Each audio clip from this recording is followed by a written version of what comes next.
if you look at Boban's minutes, now Boban played in this original time when they played. He played like 8 minutes in the first half, and in the second half, he turned into JJ Barea, though that is a large factor of them being down. JJ Barea, I would not be surprised if this year on any winning team, JJ Barea has the highest ratio of time on the court when losing, because they've really been going into a when in trouble, break glass and release JJ.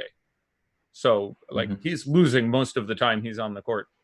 In that game, they were losing, and so Boban did not come back out in the second half until it was blowout time, and then he played about 2 minutes. I was a pretty big fan of Boban this morning. Kristaps is playing. That puts a bit of a fork in that for me. Since this first game, they're liking Kleber more, and they're liking Dwight Powell a lot more. So I would say something to the odds of 4-1 that Boban does not play in non-blowout time at this point. I still have him in play because he could play. Again, he played 8 minutes in the first half the last time these two teams got together, and everyone was healthy.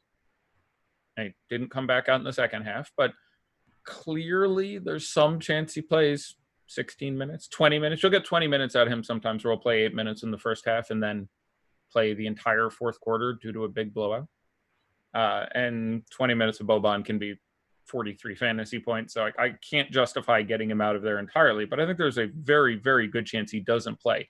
If you look at I think it's 10 games on the nose that Kristaps just missed. Boban played in 6 of them, and in those games averaged like double digits in minutes. He was frequently a real part of the second unit. If you look at the 10 games before that, when Kristaps was healthy, I think he played 4 of them, and the most minutes he played was 4 minutes because it was all blowout run. And I think they're bigger on Kleber and Powell than they were 10 games 20 days ago. So I think the likelihood is that Boban does not play in a matchup where his defensive inequities are significant enough that that's a real issue keeping him out there. So I have to keep him in the player pool, but he took the last spot, which was Courtney Lee for a while. I can't justify it. If for some reason you need a $1,000 Dallas Maverick, that's Courtney Lee. But I would much rather play one of the $1,000 ones on the Clippers, who I ranked, who consistently play in blowouts. Again, Terrence Mann is your best bet there. Your second best is probably going to be Walton. Those guys tend to be out there for all the blowouts. Both these teams are interesting because their blowout deployment is not standard. You have a lot of teams that have been blown out 20 times this year, or blown another team out 20 times, and they have maybe 4, some teams 5 of the same guys out there. They just have a blowout squad. It gets out there and gets run when the game is blown out. These two teams have been all over the place. The Mavericks especially, and this is something Carlisle has done for years, have we are completely destroying you squad, where they go, okay, we're up 38, like one game against the Warriors this year, they were up some 30 odd, whatever, going into the fourth quarter. And so you get the last 8, 10, 12 minutes of the game played by Cleveland and Roby and Reeves. But that's extreme unlikelihood, especially in this case. More frequently, they will just bring back guys out from the second unit. You have games where they have blowout run, but they only play 11 guys because 4 of the 5 guys out there for blowout run were the original guys from the second unit. So some interesting deployments there, but the rankings should reflect which of those I'm a bigger fan of. Again, there's cash and GPP rankings. The Clippers are similarly a movable feast. But for the Clippers, the 2 guys you really want in that situation are Derek Walton and Terrence Mann, are the guys who are going to be almost certainly out there for any sort of meaningful blowout. So if you're building a blowout either way, those are the $1,000 guys you want. There are a couple guys who are absolutely brilliant plays because of their price. Most specifically, Shamet, Magruder, Seth Curry, and Jalen Brunson. All 4 of those guys are underpriced by any point per dollar metric I can come up with. All 4 of them basically play every game, and at their prices / production are excellent cash game plays and fill in studs around them, and all have tournament upside. So I think every player I just named, except for I think Rodney Magruder, I actually have as an A in cash because the ratio is really nice, but a B in tournaments because I like him less than I like many other players point per dollar. I'd rather spend up for Seth. I'd rather spend down for Jalen Brunson. So at $1,400, Rodney McGruder is the very weird A in cash, B in GPPs for me. But those 4 players specifically, and I guess since they're double A's, Shamet, Brunson, and Curry, I would have giant amounts of, and this is a great segue to look at our ownership for the first time on DraftKings, because I'm curious where we have those men stuck. Let's see. We have well, while you're looking at that, Porzingis, he's projected 4% captain. You gave him a B for GBP, however, D in cash. So I mean, he's actually one of your lowest graded guys in cash. So essentially more of an upside for GBP play. But as far as captain, how do you feel about putting him in the captain spot? I'm fine with that. Anyone who's a B or an A in GPPs, I'm probably going to be fine within a captain spot to some reasonable exposure. Basically, A in GPPs means I would be happy to have him in my first GPP lineup. He would be a priority to get exposure to me in some significant amount of lineups. B means I'm fine seeing him. I'm not like, I got to make sure to get enough of this guy. But if I see Kristaps in somebody's lineup, I'd be like, that's fine.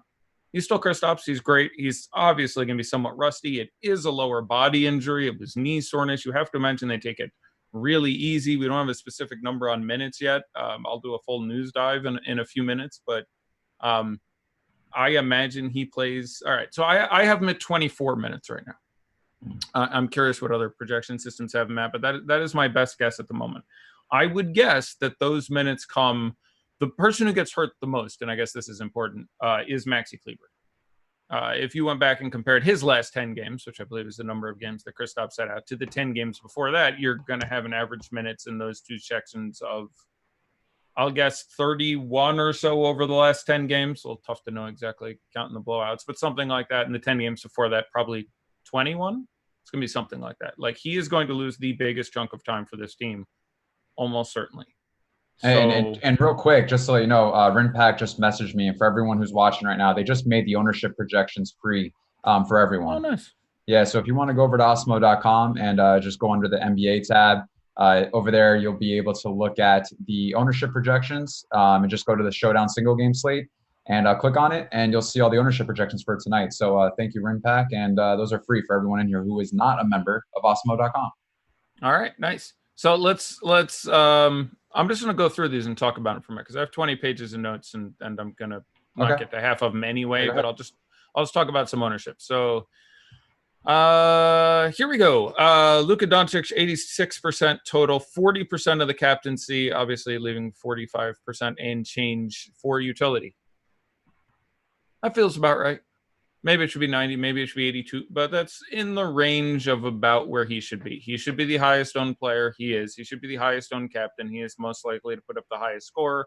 I haven't looked at Osmo's projections. I had him at 58 fantasy points in this matchup. Good. I think I'm 6.5 ahead of Kawhi Leonard. I am being the highest scoring player on the slate, probably near half the time. Mm-hmm. So that's fine. If you want to build a lineup without him, no problem. If you want to build a GPP lineup without him, I think it's fine. If you spend all your money on every other player but Luka, and Luka turns an ankle 6 minutes into the first game, you're looking very good at winning a giant pile of money.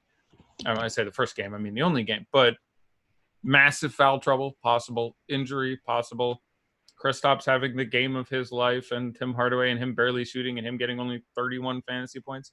These are real things. But those ownership numbers, 40% captain, about 45 off, that feels about right. Someone in Slack real quick, they just asked, why Brunson over Rodney McGruder? Because Brunson has a very real upside, and Rodney McGruder really doesn't.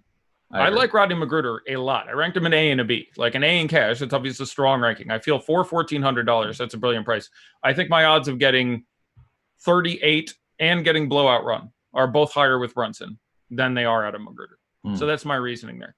And again, this is assuming Harkless starts. I will check again, see if that news has randomly hit. I assume Harkless will start, and if Harkless starts, I have to give him many, many, many more minutes than, hey, look, lineups. We got the lineup. Harkless has started. It's exactly what we thought. Beverly, Shamet, Leonard, Harkless, Zubac, Doncic, Hardaway Jr., Finney-Smith, Porzingis, Powell. Those are the lineups I expected, so the rankings are exactly what they should be. Mm-hmm. If you look at every game but the last one with McGruder over the last 10 games, which were the games that Kristaps is out, not that that's terribly relevant for this, but you will see that when Harkless is there and he's there, Harkless is playing an average of, I'll ballpark 26 minutes, and Magruder is playing an average of 14, give or take one. I'm pretty sure I have that right. Like I will see. I think I actually have my Magruder. Yeah, I got about 188 tabs. So last game, Harkless was out. Magruder started and played 32 minutes. That's wonderful. The games previously, his minutes were 17, 14, 14, 13, 13, 13, 14, 17, 12, 16. So seems we really know what we can expect there. Brunson, on the other hand, is much more variable, which is actually a good thing in GPPs. And we could look at their points created as well. But has also played in all 10 of those games, saves you $200, which isn't irrelevant. And 16-point game, 19-point game, 18-point game, 18-point game, half of those last 10 games. He's smacked, or 4 of the last 10 games, he smacked the price around fairly well. So I just generally prefer Brunson. I'm fine with Magruder. If I had 150 lineups, I would have, 60 Brunson and 40 Magruder. Like, I'm not saying avoid him entirely, but yeah. So that's I like Harkless in the captain spot for a few lineups too. If you're doing multi-entering, sure. Don't mind it.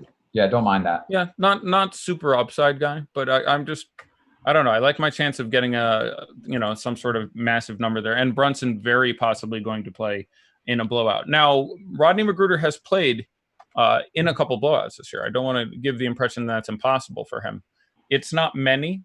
You're talking about 11 games, but he was in the blowout run a couple games where Harkless was starting. I'll find a specific example, but just feel a little better about the upside. And again, if you look at those games, you had 2 18-point games out of Brunson and a 14 and a 13. And you look at his last 10 games, the most you have gotten out of Rodney Magruder is a 12-burger.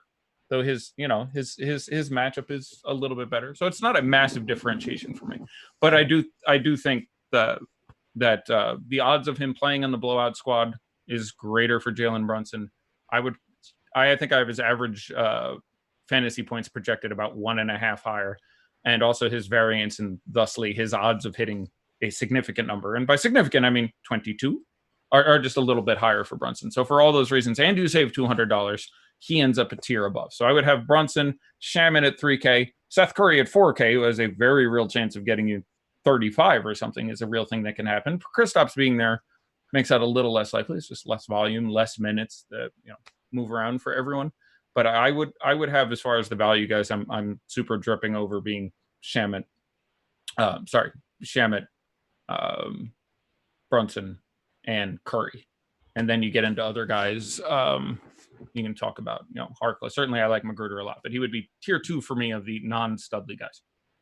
Man, Mo Harkless is bottom tier minimum 6K on FanDuel. Really, nice. really opens up a lot. I mean, if you're on FanDuel playing tonight, I mean, I could see him being very popular now with him starting and him potentially getting maybe 28, 30 minutes for sure. Yeah. And you get away from, like, there's some nice pivots there. You can certainly, it's an ownership question with him and Landry Shamet. I have him projected pretty similarly. Sort of the GPP bullet you fire there is JaMychal Green. But minimum price Harkless is particularly nice. I don't know if there's any other minimum price guys I'd be particularly thrilled with. You don't really want to pat because there's no, like, you can Walton and Mann because of the GPP possibility and blowout. You can Barea, you can Brunson for all those reasons. You can even Justin Jackson.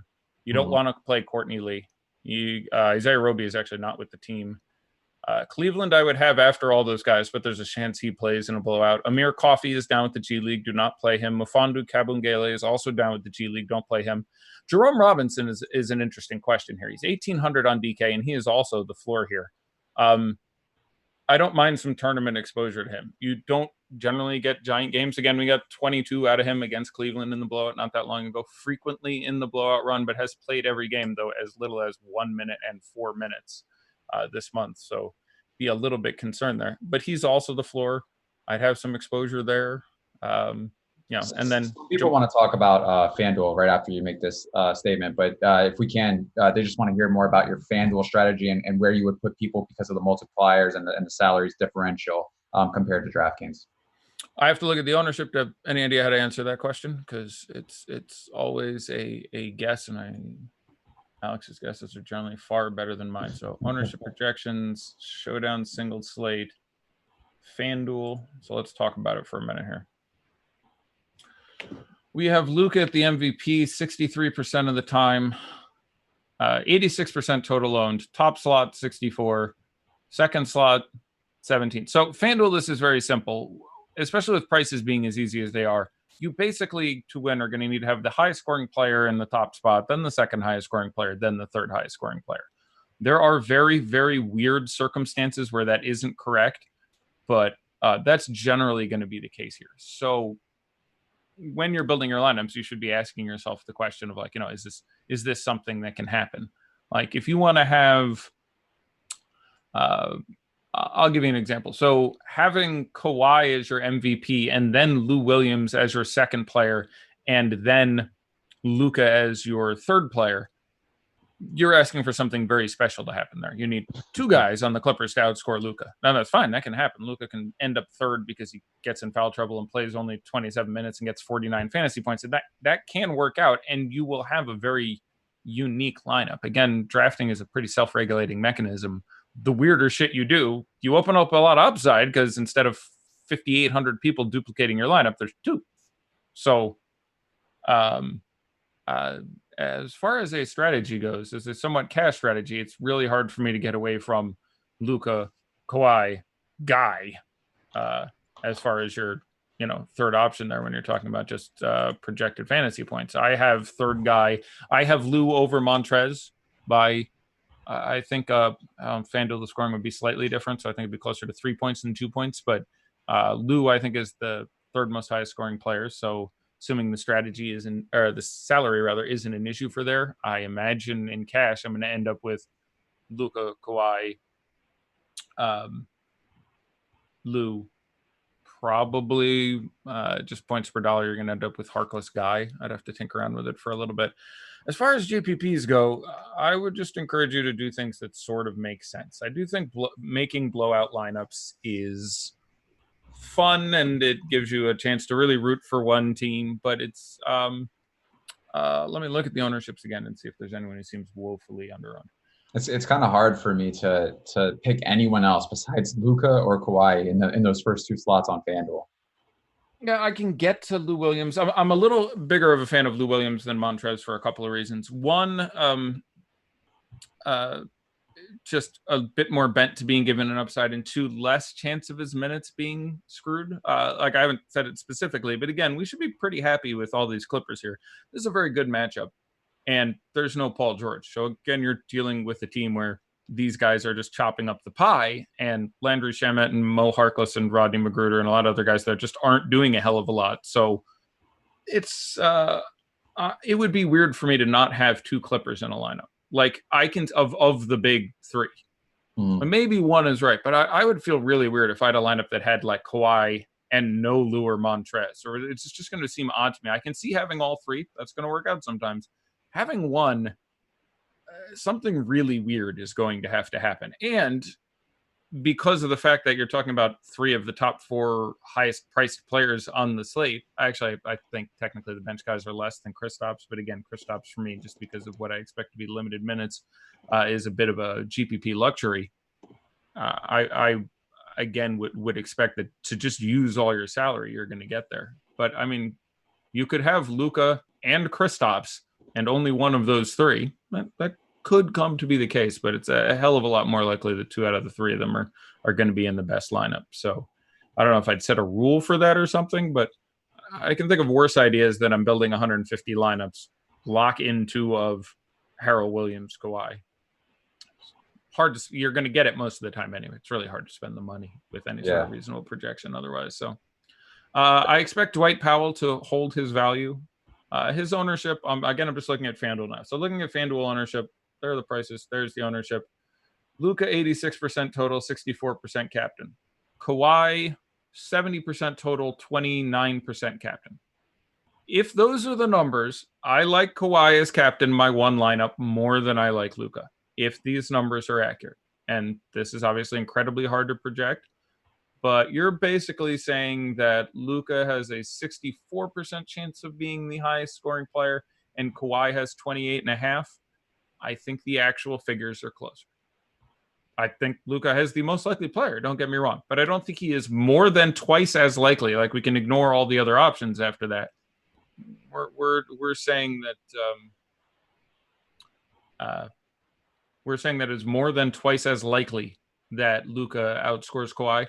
I don't think that's accurate. So again, if you believe this ownership to be correct, and I have no reason to believe it isn't, I would have to make that change. And again, I don't think that's a bold take. Like, if I find Osmo's projected fantasy points for these two guys, I think I can get that. That would be in here, and that would be in here. What's your take on someone wants to know about JaMychal Green? Haven't really covered him, but I do feel his price I just don't like on DraftKings. But I think where you have him, if I'm not mistaken, you have him as a BA. Is someone who will get 18 minutes off the bench. And if there is a blowout, I mean, we could see more runs. So how do you feel about JaMychal Green? I guess on both sides, we'd love to just have you touch on. Yeah, I think he's 65 on FanDuel, which actually makes me like him more. Because the $500 is. By the way, I'm sorry, I can't believe I haven't said this yet with 8 minutes to go. Leave some money on the table. Leave oodles of money on the table on FanDuel. Because again, you just played 6K guys instead of 8K guys, and if your top three still get there, you're not. It's going to make sense to leave money on the the EV of leaving money on the table on FanDuel is extremely good. If you're playing one lineup, is probably wrong to have $0 less. It's that relevant because of the super amount of people who simply try to spend every dollar, that something like, I'll ballpark it, 90% of lineups will spend every dollar. And the odds that the best possible lineup spends every dollar are like 37%. Like, it just does not math out that it is correct to spend every dollar if you can make something you feel halfway as good about and leave $500, $1,000, $1,500 on the table on FanDuel. Doesn't bother me at all. DraftKings, a little tougher, but still feel free. I like JaMychal Green. I think he is great in tournaments. He is a very variable quantity you can get. So, like, if we look at him recently, you have a 33 fantasy point game, a 30 fantasy point game, and a 10 and a 10 and a 9 and a 9. They will deploy him anywhere between 15 and 28 minutes, depending on the matchup, depending on, like, he just gives them a different, basically a center look, honestly, is what it comes down to. But I don't think this is a particularly wondrous spot for him, but it's fine. When they played in November, he played, I want to say it was 22 or 23 minutes. So cash, he's cheap enough. I don't have a problem if he ends up in your lineup. Tournaments, I like him a lot because I just don't think quite enough people get there. And I do think the upside in this matchup is there. And still having Paul George out makes it much more reasonable to get to. Obviously Shamet, but Harkless and then Magruder and then Green are guys you get to. I do not think I ranked Pat. I don't think I ranked Pat Patterson. I would have 0 Pat. You did. You gave him a C and B. Did I get him up there? I'm trying to remember his price. Yeah, I've been looking at a lot of sites. If he is $1,000 or $1,200 or something, that sounds vaguely possible. I ranked Pat. Yeah, he's at 2,000 on DK, and I think I would rather play Justin Jackson. I think, but yeah, Pat. Look at those last 10 games. 5 of those games minutes in the single digit. 10 games ago, he had a 25-point fantasy game. That happened before Christmas, but since then, literally the fantasy point totals are 5, 5, 2, 11, 4, 2, 18, 7, and it would be different if I thought this was a matchup in which they would be likely to deploy the Pat, but I don't think this is a spot that's particularly necessary or beneficial. And if you want some more confirmation when these two teams played in November, he played 30 minutes. I wanted to say it's crazy the difference in ownership with JaMychal Green on both sites. Sub 10% on DraftKings. He's only at 9%, so it could be definitely a very high leverage play considering what you just mentioned with his inconsistent, but yet there's upside there with getting 30 fantasy points. But on FanDuel, I mean, he's one of the highest owned potential people because of his price point of 6,500. So I guess DraftKings, there's just other value that the field is looking to go elsewhere. So JaMychal Green could be a leverage play tonight for sure. Yeah, I mean, he is the biggest leverage play or the biggest value play on FanDuel right now. With Harkless starting, I probably at lower ownership on FanDuel would rather get there and save my $500 if it does something for me, or leave that $500 on the table. Mm-hmm. Let me look through all my notes and see if anything else is screaming out at me. Oh, we should talk about the schedule real. 10-second version. This is a big game for these two teams. I expect them to go really, really, really hard. The Clippers have not played in 3 days, but do play tomorrow in Atlanta. If you count that as a real game, but I don't think that matters for, like, literally it's a 0.01 type thing. Like, I'm mentioning it, but I almost don't want to mention it because that makes it sound more important than it really is. I don't think they pull any goddamn punches in this situation. Dallas does not play tomorrow and has not played in 4 days. So this would factor my degree of interest in blowout run.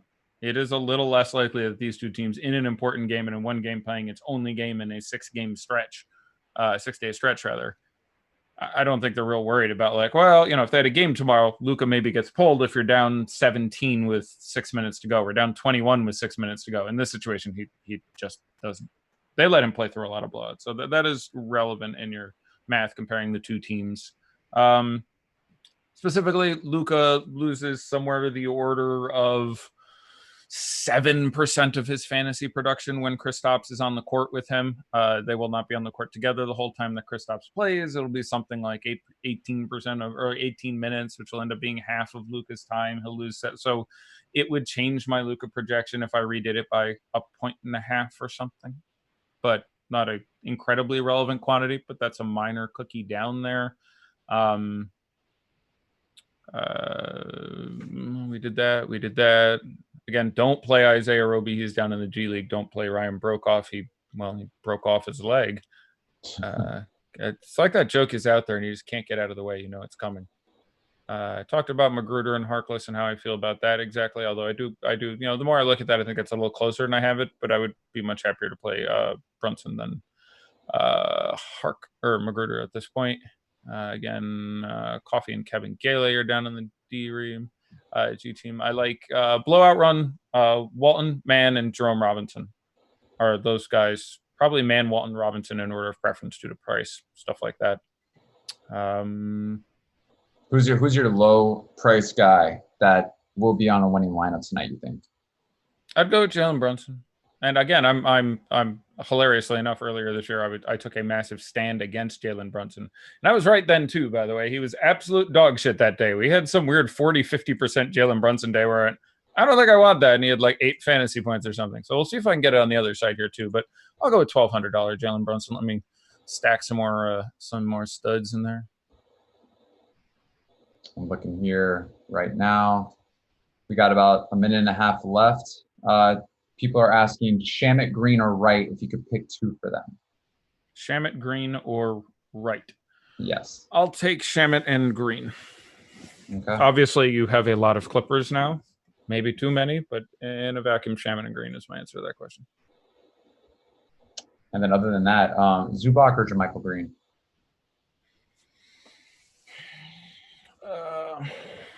I think I would play Zubac. There's just some rumblings there internally that they're talking about trying to balance that center load a little bit more. There are trade things swirling about Montrezl Harrell, their stuff. So I'm generally not shocked to see some slightly bigger games out of Zubac. I still like Harrell quite a bit as a play, but that's one more factor in my brain about why I'm a little higher on Lou Williams, if possible, than Montrez. But I will go with Zubac of the 2 I was queried right there. Derek Walton Jr., is it worth it? You need a blowout. It's probably not worth it. When it is, it's brilliant. Like it's wrong 97% of the time. That 3% is going to feel really good, but it's wrong 97% of the time. Just it's the easiest way. So is it worth it? Almost certainly not. But it's going to be worth it when it's worth it. So put your thing down, flip it, and reverse it. All right, we got 5 seconds. About to have it locked down for this showdown slate. Doesn't seem like there's any more questions. So yeah, that's it, man. That was interesting. Never done a little showdown slate before. That was pretty cool. Yeah, I feel like I didn't say anything I wanted to, but I got to plan this a little better. I mean, you said a lot. I mean, you're like, I sat here and you talked a lot. Like, I was listening the whole time, and I mean, I'm pretty sure you're the only other one talking. So I heard a lot. I hope a lot of other people heard it too, because you said some stuff. It's figuring out. This is the first world problem, but figuring out how to deploy my time on any given day is a massive thing, because there's X period of time of looking at data, X period of time of looking at film, then writing notes and prepping stuff, then looking at pricing and doing rankings, and then in theory I should set aside 18 minutes when possible to prioritize notes and build stuff out, because instead I just go through crap and I end up pulling old stuff out of my database and cutting and pasting, and I just end up with this document that's 20 odd pages of notes. It'd probably be well worth my time to, and I frequently think about doing it and sometimes do it, take that and actually put it in a usable order so I don't end up scrambling around like a chicken with my head cut off during the actual show. But generally what happens is crap breaks and I'm like, oh, I got to change this and change this, and there's the time I was going to use to not sound stupid. So shout out sounding stupid. Well, the numbers are out. And, Kawhi and Luka are over 90% owned, but only 32% and 29% captain, respectively. Wow. Okay. So a little bit of a surprise there, I would say. Captain. Now we're talking captain. Okay. Captain. Luka's 32 and Kawhi's 29%. I'm really curious what it is on FanDuel. If I recall correctly, and it's been a year since I've even looked at something like this, but I think on FanDuel, only on the mobile app you can tell, or at least it used to be that, I think it was FanDuel, not DK. I could be wrong here. But on one of the sites, if you wanted to tell what percentage owned was and what percent was captain, you had to do it on a phone for a while. I don't know what it is now. Lou Will's 9.1%. Montrez Harrell is 7.6%. Beverly's 4.1%. Tim Hardaway's 5.3%. Zubac is 1.6%. Seth Curry 2.2%. Yeah, one of the reasons I don't feel like I had a great show, and I'm just talking aloud here, but I want to refine my procedure. I don't have a lot of showdown shows, so I did what I always do, which is look at players in video and to try to understand how I think the game is going to go and all that. But a lot of it has to do with those percentages, and like I didn't put a ton of time into the figuring out captains beyond those top two guys. So I think my very vague analysis of, I really like the top two players, and I think there's plenty of low value, is relevant for where you put your captains. But the more relevant question is, just because there's good value doesn't mean you don't want a cheap captain, because if you take Landry Shamet and he puts up 30 for 3K, well, you got a lot of money, and your captaincy was worth, a point per $100. So it's a really interesting math there. FanDuel, I'm really interested. Do you have access to FanDuel? Yeah. JaMychal Green, by the way, only 5% owned. On DK? On DK. So, yeah, pretty nice. I'm a fan of that. How much Jalen Brunson, by the way, if you've got it in front of you? I don't remember his name. 87% on FanDuel and 88% for Kawhi. Luka for the MVP slot, 55%. Kawhi is 38%. Okay, so that's about where it should be. That's much more accurate. That means out of their aggregate, 93 between those two guys. So that's 93% chance one of those two guys is the highest scoring player. That's high. It's greater than 7% chance that someone gets the top of them, but not much greater. Like, I think I said 85 is what I was thinking originally, but that's probably a little high. There should be more Lou, Harrell, Kristaps, the other guys for which it's vaguely possible. And that ratio of whatever you said, 56 to 38 or whatever, that's about the right ratio between Luka and Kawhi. Harrell only 29%, Harkless 25%, Steph Curry 37%, Porzingis 27%, JaMychal only 25%. This is very, very spread out. It feels like Lou Will 45% would be the third highest player. So I don't have much. Again, like I said at the top, it's really tough for me to imagine how. Obviously, the DraftKings. There's some more ingrained math there, so I could see there being some sort of edge there. Yeah. But it's again, basketball projections are pretty easy to come by, so it's not terribly difficult to figure out these are the best value guys. And who are the captains on DK again? I want to hear this again. Yeah, we can go back.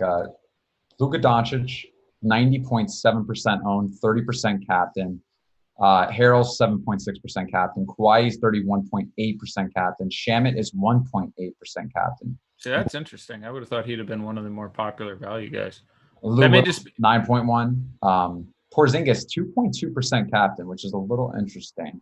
And then we have, I guess, Zubac is 1.6% captain. And then after that, it's really nothing much. Okay. Even Magruder got a couple percentage owned in captain.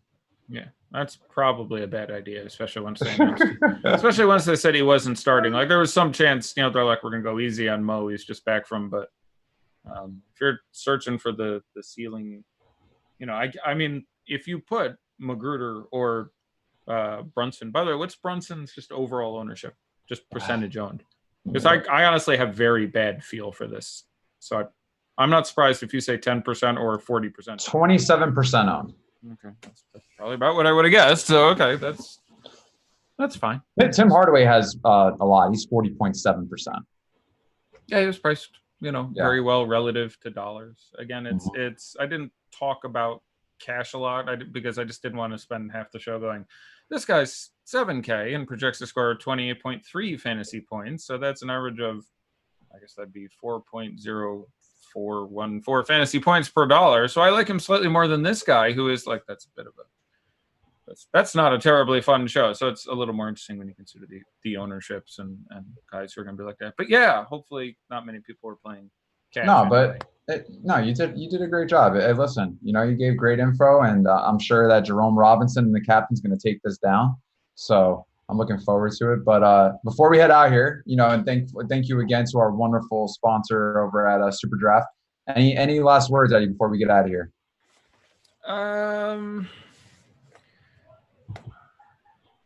I know it's more apparent because he's a former NBA player and we're used to seeing him fly up and down the court with the greatest of ease or have sex with LeBron James' mother. But there is someone who is going through something very similar to what Delonte West is going through.